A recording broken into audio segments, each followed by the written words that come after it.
Alejandro Korch, bienvenido. Bueno, antes de los 2 años, los padres de Alejandro son secuestrados y asesinados, te criaron tus abuelos. De hecho, Alejandro ha publicado 2 libros, ¿no? El regreso de los hijos de la tierra, 1 y 2, en los que de alguna manera intenta explicar el sentido que para él ha tenido todo lo que le ocurrió. Es más, va más allá de su propio testimonio personal, ¿no? Por si ustedes de todas formas no han leído ese libro, igualmente hoy vamos a contar con el testimonio directo de Alejandro. ¿En qué circunstancias te enterás vos de que sos hijo de desaparecidos? Yo tenía 8 años y mi familia, aparte mi familia materna, me crían mis abuelos maternos. Mi vieja tenía 4 hermanos.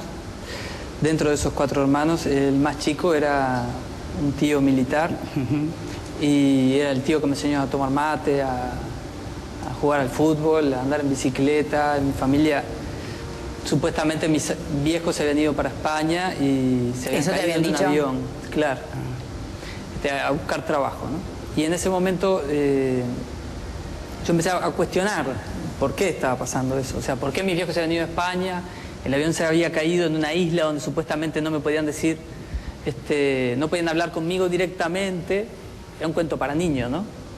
Y sí me mandaban mensajes 2 por 3 de que estaban bien. En realidad lo que sucedía en mi familia es que mi abuela y mi abuelo no podían aguantar pensar que habían asesinado a su hija y a su yerno, y siempre querían sostener la esperanza de que de pronto volvían. Hasta ellos mismos querían creerse el cuento que te hacían. Exacto. Entonces, ¿quién era el que le ponía el cascabel al gato y le decía al niño, me decía a mí, que mis padres habían sido muertos y asesinados? Y que habían sido muertos y asesinados por unos militares y que a la vez que mi tenés tío... un tío divino que es militar. Exacto. Qué compleja esa situación, para empezar. Además tengo entendido que no te sacaron a vos porque te guardó tu familia, porque en realidad te estaban buscando. A mí me salvó un vecino. A mí me salvó un vecino. En Argentina me salvó mi madre, que me pasa un vecino, y que cuando el comando clandestino va en Argentina a llevarme a mí, mi madre arma un escándalo y como para que no se enteraran los vecinos me pasa, el oficial a cargo de la operación clandestina le permite pasarme 2 casas después. Ah, mira. Y esa familia me salva pasándome 5 casas más, porque a los 3 días me van a buscar de vuelta. O sea, los militares que sabían que mi madre me había dejado ahí, van de vuelta a buscarme a esa familia, a reclamar de que me dieran, pues sabían que habían dejado el niño ahí. Y esa familia se jugó la vida pasándome a otra familia, y la otra familia me tuvo escondido una semana entera. Y ellos ubicaron a mis abuelos en Uruguay, unos perfectos desconocidos, y mis abuelos en Uruguay me fueron a buscar a Argentina, me traen y me crían, ¿no? Después de 3 meses que le costó sacarme en Argentina porque no había ningún juez que firmara un papel que permitía a mis abuelos sacarme de Argentina, claro, porque firmar el papel implicaba decir que mis padres estaban desaparecidos, y con un gobierno militar no había juez que firmara eso. ¿Y cómo lograron sacarte? Un juez firmó un papel después de 3 meses diciendo que si... Le dijo a mi abuela en la cara que si la encontraban en la frontera con ese papel firmado por él iba a decir que era mentira. Lo iba a negar. Lo iba a negar. Bueno. Y aún así, cuando llegan a la frontera conmigo, en la frontera del avión, figuro en una lista como subversivo. Y yo tenía 2 años y 10 meses. 1 año y 10 meses, perdón. ¿Y qué significaba que un bebé... Que me iban a retener. Claro. Y entonces mis abuelos consiguen, por intermedio de un tío abuelo, sacarme de ese lugar por un escándalo y probar ese mismo día por otra vía para traerme, y en esa otra frontera sí pasé. Y así llegué a Uruguay, y como dicen, los primeros 6 meses cada vez que veía una rubia lloraba desconsoladamente, no me podían sacar a la calle porque si veía una rubia me tiraba desesperado porque mi madre tenía el pelo rubio por casi debajo de los hombros. En algún momento paré de llorar y empecé a comprar la historia que mi familia me estaba diciendo, que era, empecé a preguntar qué había pasado, y entonces lo que pasó, pues yo tenía 5 o 6 años, era que mis padres se habían ido en un avión a buscar trabajo a España. El avión se cae antes de llegar a España, estaban en una isla donde todos sabían que estaban bien, pero no se podían comunicar conmigo, pero un día iban a venir a buscarme.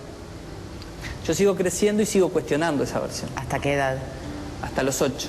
Entonces la versión fue mejorando, y una novia de mi tío intentando militar. sostener la esperanza, que ahora es fallecida ella, empieza a grabarme cassettes como que era mi madre y a mandarme decir que me portara bien, que tomara la pelota, que no quisiera... Bueno, pero fue una elucubración importante. Sí, en realidad el resto de la familia no sabía que pasaba eso, se enteran después. Y yo le grababa cassette respondiéndole a mi madre diciendo que sí, que me portaba bien, que yo era un niño muy rebelde, ¿no? Que me portaba bien. Eso siguió funcionando. Yo creo que mi familia tenía la esperanza de que cuando llegara la democracia mis padres iban a aparecer. Después me entero de más cosas, que no las voy a contar ahora, las voy a contar al final para que tenga sentido. Pero la mejor amiga de mi vieja era española. Se llamaba Elena igual que mi madre y vivía en España. No tenía nada que ver con la dictadura. Ella vivía en España, había pasado acá su adolescencia con mi madre y había vuelto a vivir a España otra vez. No por exilio ni nada. No tenía nada que ver. Sí.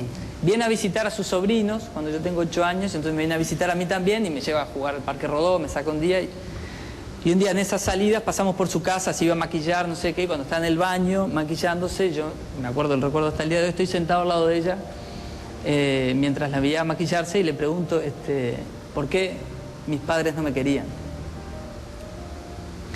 Y ella quedó con el delineador congelado en el aire, no sabía nada de toda la historia que estaba en mi familia.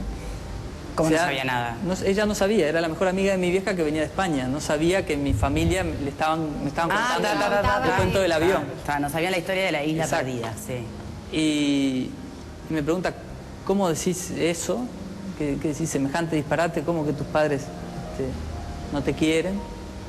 Y yo le digo, no, porque si vos pudiste venir de España a visitar a tus sobrinos y visitarme a mí, ¿por qué mis padres no vienen de España a visitarme a mí o me mandan un pasaje y me voy de una buena vez y se termina todo esto? Y me queda mirando y me dice, pero ¿por qué me decís eso?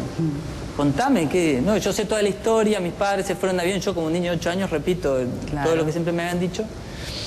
Y ella se quiebra, se pone a llorar y dice, nunca pensé que era yo quien te iba a tener que decir esto. Se da media vuelta, se arrodilla y me dice, yo quiero decirte que para mí tus padres están muertos. Y aunque vos ahora no entiendas lo que yo te voy a decir, tus padres son desaparecidos de la dictadura en Argentina. A tus papás los asesinaron cuando vos tenías 2 años. Y nunca más van a volver. Entonces me abrazó y me acuerdo, lloramos los dos mucho. Y a mí me pasó una sensación muy rara hasta el día de hoy. Por un lado todo el dolor y por otro lado toda la coherencia de que no estaba loco. Como niño de 8 años tengo recuerdo, de que lo que yo sentía era así. ¿Vos sentías que estaban muertos? Yo sentía que lo que me contaban era mentira. No sabía qué le pasaba a mis padres. Me llegaba a cuestionar cualquier cosa, pero no entendía por qué mis padres realmente no estaban conmigo. Y fue la primera vez que escuché la verdad y la verdad me reparó, aunque era muy dolorosa. ¿No? Me estaban diciendo 8 años. Pero te estaban diciendo además, a los 8 años, que habían matado a tus padres. Sí. Por razones que vos que ibas a poder entender. Entonces, ¿dónde queda? ¿En qué cajoncito guardaste la información? ¿No? ¿Cómo hiciste para asimilarlo cuando no lo podés entender? Yo creo que los niños entienden la muerte clarísimo y que no hay adulto que se anime a hablar directo con los niños. Yo entendí de qué me estaban hablando. Muy bien. No de que era desaparecido, pero que mi padre estaba muerto y mi madre estaba muerta y que no era porque ellos hubieran querido. Eso lo entendí. Lo asimilé y no tuve ningún temor. De hecho, en mi familia, después, toda la familia toma la versión verdadera. O sea, Elena va y le cuenta a mi familia lo que ella había hecho, lo que yo le había preguntado y lo que ella me había respondido. Y mi familia agradece la verdad y nunca jamás me hablaron más del avión. Ni de España, ni de nada. A partir de ese momento, yo cuando tenía 8 años era el 84, mis padres eran desaparecidos de la dictadura. Nosotros seguíamos viviendo en dictadura, mi tío era militar y tenía que ver también con esa dictadura, aunque era muy contradictorio para mí lo que yo quería, mi tío, lo que mi tío había sido en mi vida con que fuera eso. Por supuesto que a los 8 años no evaluaba todo eso, me doy cuenta a los 13, 14, empiezo a tener esos sentimientos, pero por sobre todas las cosas, lo que a mí, la verdad, aunque sea muy dolorosa, repara por ser la verdad. Si te la dicen con amor, repara más. Y a mí me la dijeron con mucho amor. Y aunque fue muy doloroso cuando me lo dijeron, la verdad me cambió la vida. Me la cambió para bien.